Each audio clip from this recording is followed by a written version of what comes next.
Hi everyone, thank you so much for coming. I'm Nicholas Robin. I'm playing Lucas. It's a movie we did with people we love and who apparently want to kill us. Hi everyone, thank you so much for coming. I play Naomi, my name is Quigley, and this is a dream come true. It means so much to see you all here. So, whilst we're very focused on Beezel, the character, the creature, the house is really what makes this place terrifying. And I guess my first question is going to go to you, Paul.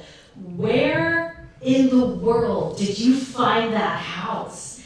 Or was half of it like sets that you built for the plot? Yeah, so nothing built. That's the actual house that we shot in, and we also stayed there while we were shooting. So that home actually belongs to Aaron Fradkin, the director. It's his childhood home that he grew up in. And the stories from Beezel are actual manifestations of the nightmares that he had in that home, in those exact spaces and across spaces, etc. And that resulted in this movie.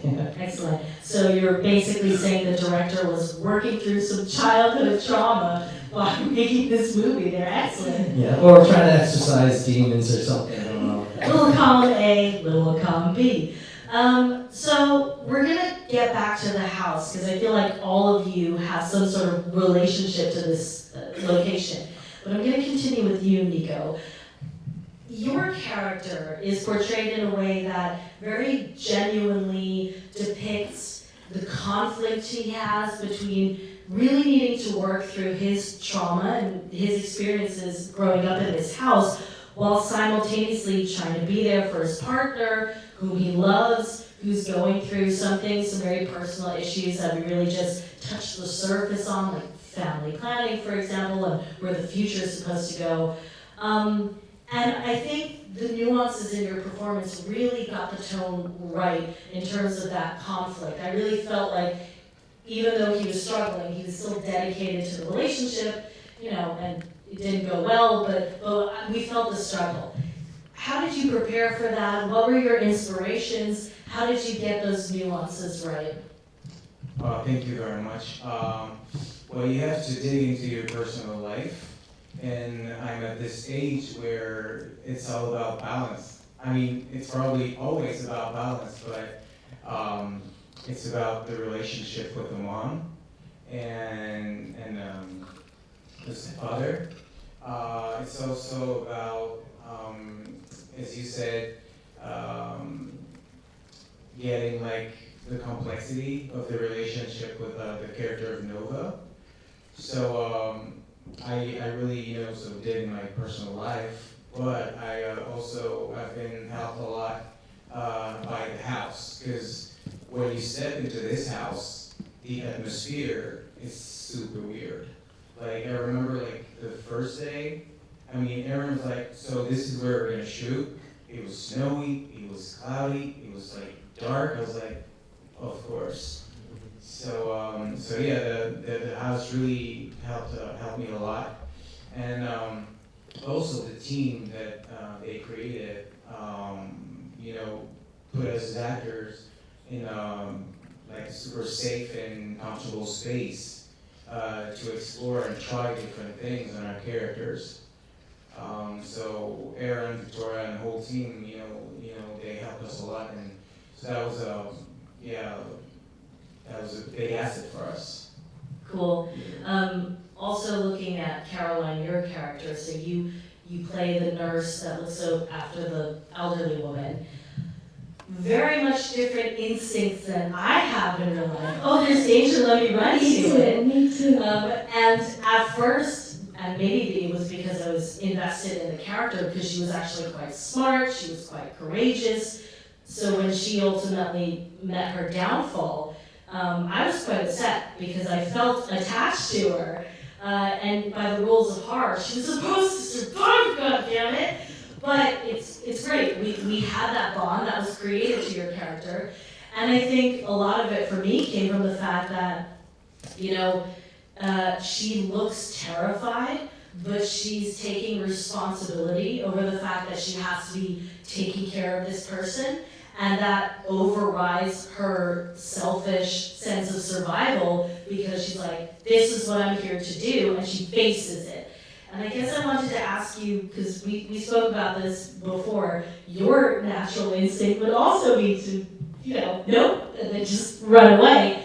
But your character wasn't like that. You were portraying a character. So where did you get the inspiration to shape Naomi, was her name, right? Where did you get inspiration to shape Naomi? Well, thank you so much for saying that. I spent a lot of time in preparing and researching what it means to be a hospice nurse. And in that, I created my own backstory to justify who Naomi is and why she does what she does. She really has a sense of right and wrong and does feel that responsibility. So filming it, I didn't question going down into the basement or any step I took because as Naomi, it felt right. I was trying to care after this poor woman who's been abandoned. But then watching it as myself, I'm like, girl, don't go down there. But yeah, so it was all in building out what has happened to Naomi to make her that way, and it is her downfall in the end, sadly. It's okay, it makes for good filmmaking.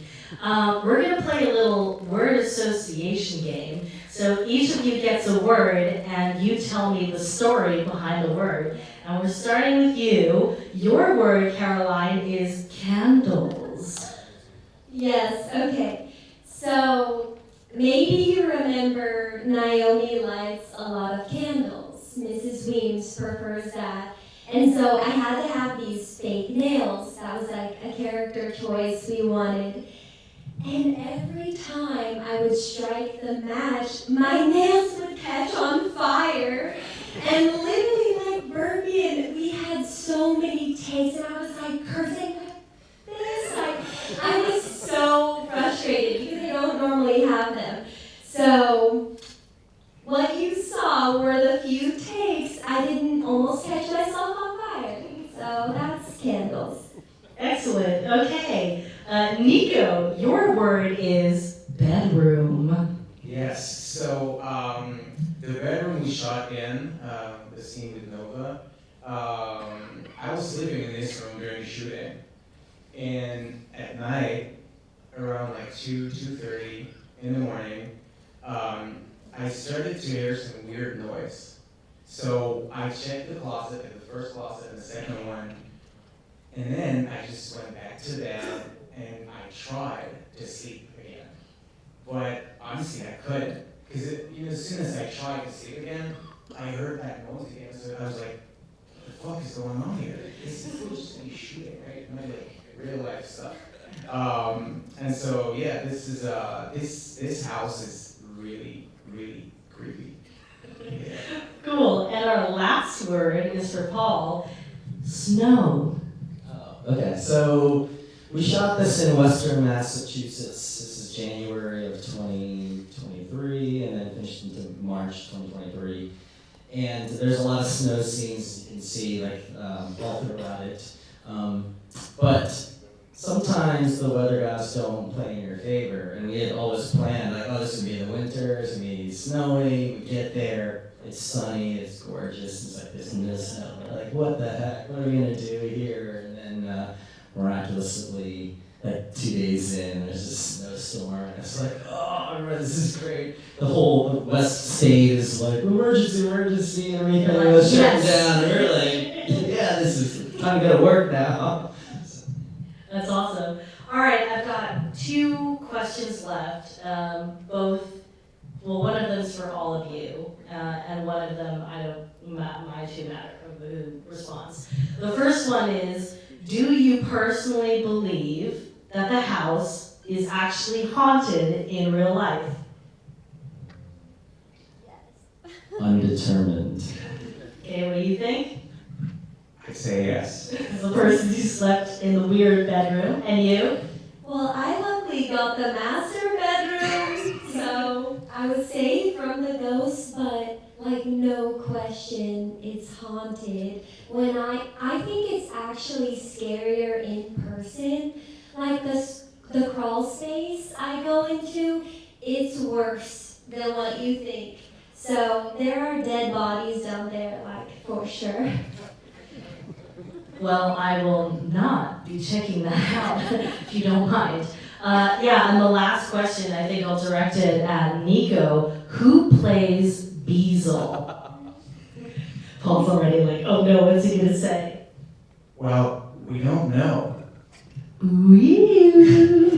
No, from what I heard, they've been hiring some witches from Massachusetts. You just have to sell the party stole. That's pretty much it. 10 out of 10, no notes. Cool. Well, before we wrap this up, does anyone in the audience have a question or two for the lovely team behind Beezel? Okay, we only got one question, so don't be shy. I'm gonna point at someone and pick someone if no one raises their hand. All right, there we go. You saved the crowd. Go. Yeah, so it reminded me a lot of the Japanese Ju-on films in that there's no central protagonist, it's more the house and that situation. Was that an inspiration, and did that make it difficult to sell to financiers and producers, no central protagonist to hold on to? So just to repeat the question, he said it reminded him of the Ju-on films where there was no central protagonist, but rather it shifted between characters and it focused on the house, and whether it was a tough sale. I mean, we have one of the producers here, so what do you think? And I'll also preface by saying there's no question that's out of bounds. We might not be able to answer to your liking, but we'll try. That is a great question. Ju-on wasn't necessarily top of the mind influence, but so one thing to go back is that Caroline's story, even though it was the second one in the segment, was actually the first one that we shot. We didn't shoot it in sequence. And then when we shot that, we didn't actually know that we were going to be building a full-length feature film around that. So it's kind of an odd way to kind of do it. We thought in the back of our head it was going to be an anthology. We didn't know exactly what. We're going to shoot this short. And then we're like, oh, let's backfill the front story about what happens to Mrs. Weems, Mr. Weems, everything. And then afterwards, the offspring that inherits the house and everything. So we built that around the middle one. So that's kind of the genesis of the structure of it. From a selling it standpoint, our distributors actually really liked it. This was our second movie that we went through with Epic Pictures, who's our distribution company. The first one was Val, which we actually had at Grimmfest 2021. I was producer for that. And I think that they liked the product, they liked how we shot it, the cinematic quality for a low-budget indie horror film. So we felt pretty good about the sales prospects once we wrapped. Awesome. All right, well, that's it for now for the Q&A. However, the lovely team of Beezel will be outside if you want to get a poster signed, or if you have any other questions, or just want to say hi and shake someone's hand, if that's in the cards, of course, consent.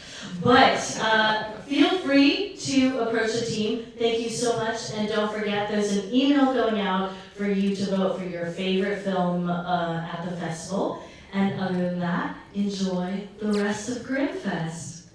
Thank you. Thank you for being here.